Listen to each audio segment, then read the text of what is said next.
Hello students, I am GDS Soni, Director of Engineers Career Group. We are providing the coaching for ESC, GATE, SSC, JEE and State JEE exams since 2009.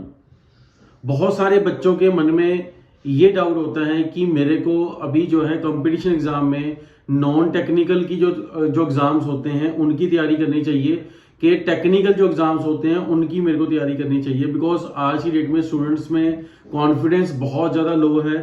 बहुत सारे engineering graduate, diploma graduates को ये लगता है कि शायद हमारा जो है टेक्निकल स्ट्रॉन्ग नहीं है, जहाँ टेक्निकल में कॉलेज में हम अच्छा नहीं कर पाए। और स्पेसिफिकली जिन बच्चों ने कोविड में एडमिशन्स लिए हैं कॉलेज में, उनको तो बिल्कुल भी कॉन्फिडेंस नहीं है कि भी टेक्निकल हमारा स्ट्रॉन्ग है और टेक्निकल की हमारे को नॉलेज है और हम कोई टेक्निकल एग्जाम इन फ्यूचर निकाल पाएंगे। सो कहीं ना कहीं जब वो किसी से अपने आसपास उनके सराउंडिंग में उनको कोई भी ऐसे एस्पिरेंट्स मिलते हैं जो नॉन टेक्निकल की तैयारी कर रहे होते हैं, तो शायद उनको ये लगता है कि भाई नॉन टेक्निकल में जो तैयारी करना बहुत आसान है। सो मेरे को नॉन टेक्निकल के बजाय जो है नॉन टेक्निकल की तैयारी कर लेनी चाहिए। इस क्वेश्चन का जो डाउट है मेरे पास भी पिछले कुछ दिनों से आ रहा है। बहुत सारे बच्चों से मेरी बात हुई है तो बच्चों को ऐसा लगता है कि सर हमारी तो कॉलेज में बहुत परसेंटेज कम है, हम कॉलेज में तो बहुत वीक थे, हमें बहुत कम कॉलेज में समझ आता था, तो क्या मेरा टेक्निकल पेपर पास हो सकता है? नहीं पास हो सकता। मैं तो एक एवरेज स्टूडेंट हूँ। टेक्निकल एग्जाम तो सिर्फ जो है वो इंटेलिजेंट स्टूडेंट्स के लिए बने हैं। सो मैंने सोचा कि इस टॉपिक के ऊपर जो है कुछ बच्चों को अगर डाउट है तो बहुत सारे बच्चों के मन में ये सेम डाउट आता होगा। सो आज का हमारा जो टॉपिक है वो यही है कि मेरे को बीइंग ए टेक्निकल स्टूडेंट जो है मेरे को नॉन टेक्निकल फील्ड में जाना चाहिए कि टेक्निकल फील्ड में ही रहना चाहिए। तो अगर आपके मन में भी ऐसे कोई डाउट है तो इस वीडियो को लास्ट में जरूर देखें और साथ साथ बच्चे वीडियो को जो है अपने फ्रेंड सर्कल के साथ भी शेयर करा करो, सो दैट आपके साथ साथ जो आपके बैचमेट्स हैं, आपके जूनियर्स हैं, आपके सीनियर्स हैं, आपके बहन भाई हैं जिनको ये डाउट रहते हैं कॉमनली, तो मैं उन्हीं टॉपिक्स पर वीडियो बनाता हूं तो उनके भी वो डाउट जो है इन वीडियो से क्लियर हो सकते हैं। सो ज्यादा देर ना करते हुए आगे बढ़ते हैं और आज के टॉपिक को कंटिन्यू करते हैं और आज जानते हैं कि हमें बीइंग ए टेक्निकल जो ग्रेजुएट हैं, हमने डिप्लोमा किया है, चाहे हमने बीटेक करी है इलेक्ट्रिकल में, मैकेनिकल में, सिविल में, सीएससी, आईटी में, इलेक्ट्रॉनिक्स में, तो क्या हमें आगे किस फील्ड में जो है जाना चाहिए सो दैट हमारे करियर को एक डायरेक्शन मिल सके और लॉन्ग टर्म में हमारे को एक अच्छा जो करियर अपॉर्चुनिटीज हैं वो मेरे को मिल सके।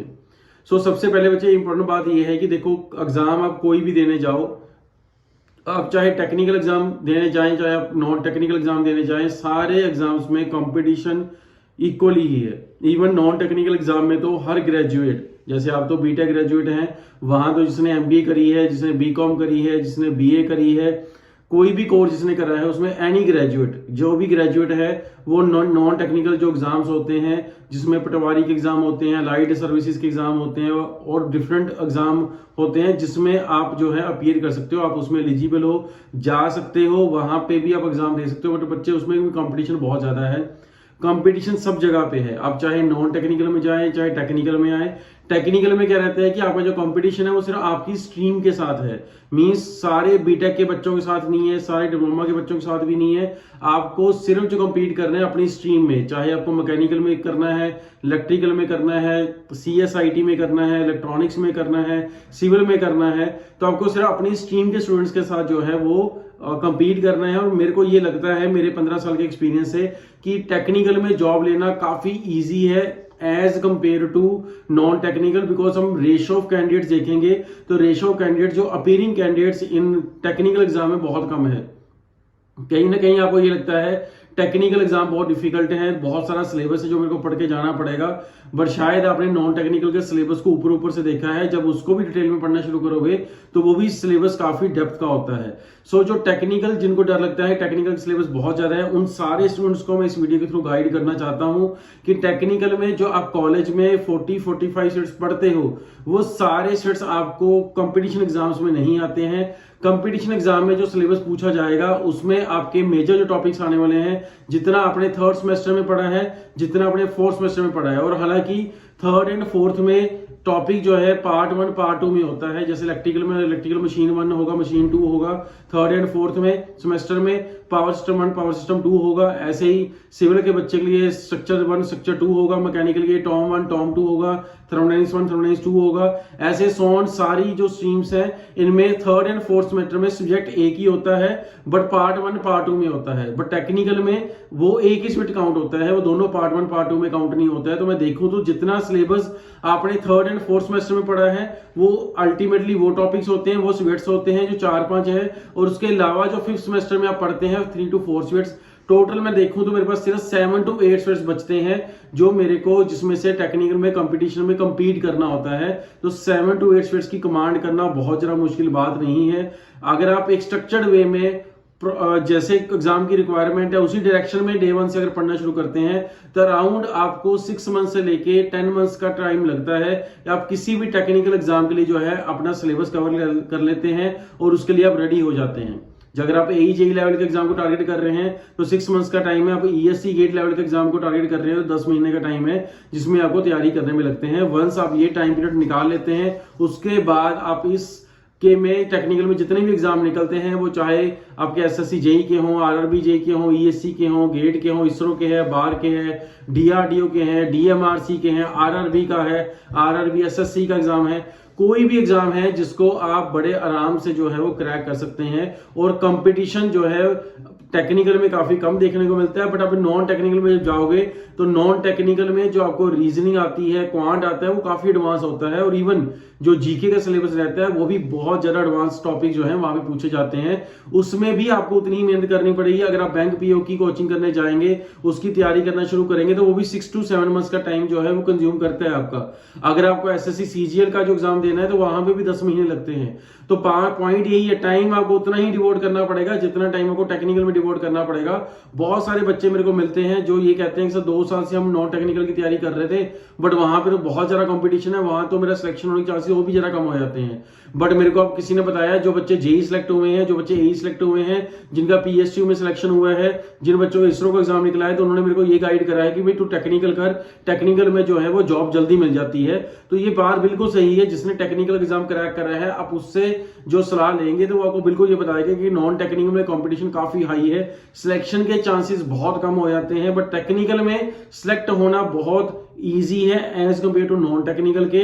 देखो आप कंपटीशन कोई भी लड़ने जाएंगे, किसी भी कंपटीशन एग्जाम की अगर आपको तैयारी करनी है तो बच्चे आपको प्रिपरेशन करनी ही पड़ेगी। इसमें एक प्रिपरेशन टाइम होता है, एक रिवीजन टाइम होता है और उसके बाद सिलेक्शन का टाइम आता है। तो हम क्या करते हैं, हम डे 1 से सिलेक्शन टाइम पीरियड को जो है वो कंसिडर कर लेते हैं कि आज मैंने पढ़ना शुरू कर दिया, 2 महीने बाद मेरी जॉब लग जाए। तो एक्चुअल में ऐसा नहीं होता है। एक्चुअल में अगर आपको जॉब लेनी है तो उसके लिए मिनिमम 6 to 8 मंथ्स की प्लानिंग करके चलनी पड़ेगी। सो मैं अपनी सारी वीडियोस में बच्चों को गाइड करता हूं कि अगर आपको कल सिलेक्शन लेनी है तो आज से पढ़ना शुरू करना पड़ेगा तो ही जो है वो कल सिलेक्शन हो पाएगी। बिकॉज बहुत सारे बच्चों के साथ यही प्रॉब्लम है कि वो नोटिफिकेशन की वेट करते हैं, फिर वो सिलेबस की वेट करते हैं, फिर वो एग्जाम डेट की वेट करते हैं, उतनी देर में एग्जाम हो जाता है तो उनको ऐसा लगता है कि भाई मेरी तो तैयारी अब इतने कम टाइम में पॉसिबल नहीं है। सो आप इस बात को समझो, अगर आप सीरियस और सिंसियर एस्पिरेंट है, आपने अगर कोई भी जॉब लेनी है, ESC के थ्रू लेनी है, गेट के थ्रू लेनी है, अपने इसरो में जॉब लेनी है, बार्क में लेनी है, स्टेट में AE-JEE के एग्जाम के थ्रू जॉब लेनी है, तो मेरी बात आप ध्यान में रखिएगा कि आपको एक टाइम पीरियड लगाना पड़ेगा 6 to 8 मंथ्स का, जिसमें आपको प्रिपरेशन करनी पड़ेगी। जब प्रिपरेशन अपनी आप कर लेंगे उसके बाद सिलेक्शन भी आपका 100% हो पाएगा। अगर मेरी ये बात आप मान लोगे और अपनी तैयारी बिना ये सोचे हुए कि नोटिफिकेशन आ रहा है कि नहीं आ रहा है, ये बात को अपने माइंड से बाहर निकाल के अगर तैयारी करना शुरू कर दोगे तो 100% जो आने वाले 6 मंथ्स में नोटिफिकेशन होंगे उनमें आपका सिलेक्शन भी होगा। सो अगर आप कल सिलेक्ट होना चाहते हैं तो आज से बच्चे जो है वो पढ़ना शुरू कर दें।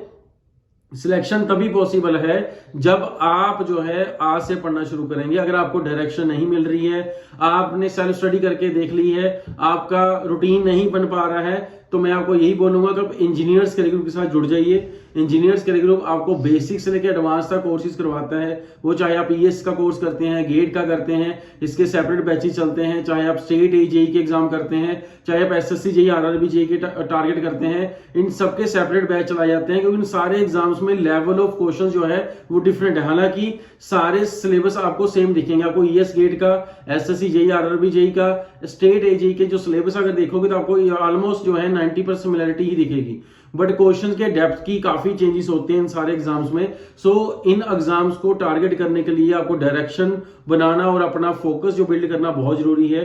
तो अगर आप इन एग्जाम्स की तैयारी करना चाहते हैं तो इंजीनियर्स कैटेगरी के साथ जुड़िए। हमारे पास एक्सपीरियंस टीचर्स हैं जिनको 12 से 15 साल का एक्सपीरियंस है, जो आपको जीरो से लेके एडवांस लेवल तक जो है वो तैयारी करवाएंगे। और आपकी कमियों के ऊपर हम लोग हर वीक टेस्ट लेके वर्कआउट करते हैं और उनको इंप्रूव करते हैं, सो दैट फाइनल एग्जाम में जाके आप अच्छा परफॉर्म कर सकें और आपका जो ड्रीम है, आपकी जो जॉब है वो आपको मिल सके और वहां पे आप एज ए अपने आप को बैठा देखें जहां आज आप सोचते हैं कि मेरे को कल ये ऑफिसर बनना है। सो अगर आपके मन में कोई भी किसी तरह की क्वेरीज है तो इस वीडियो के कमेंट सेक्शन में जाके भी क्लियर कर सकते हैं। फर्दर आप चंडीगढ़ सेक्टर 34 में आके 1-to-1 मेरे को मिलकर अपने सारे डाउट क्लियर कर सकते हैं। और कोचिंग की जानकारी के लिए आप हमारे हेल्पलाइन नंबर 1800-120-1272 पे जाके भी पूरी जानकारी ले सकते हैं। फर्दर जो भी आपकी क्वेरीज हैं, जो भी आपके डाउट होते हैं, जो भी बातों को लेकर आपके मन में कोई भी डाउट है तो आप वीडियो के कमेंट सेक्शन में मेरे को बता सकते हैं। उन टॉपिक्स के ऊपर मैं आपके लिए वीडियो लेके आऊंगा। मेरी यही कोशिश है कि आपको गाइड करा जाए, सही डायरेक्शन बताई जाए, सो दैट आप कल जो है वो सिलेक्ट हो सके और अपना जो करियर उसको एक अच्छी डायरेक्शन जो है दे सके। जल्द ही नई वीडियो नए टॉपिक के ऊपर मिलेंगे। Thank you very much.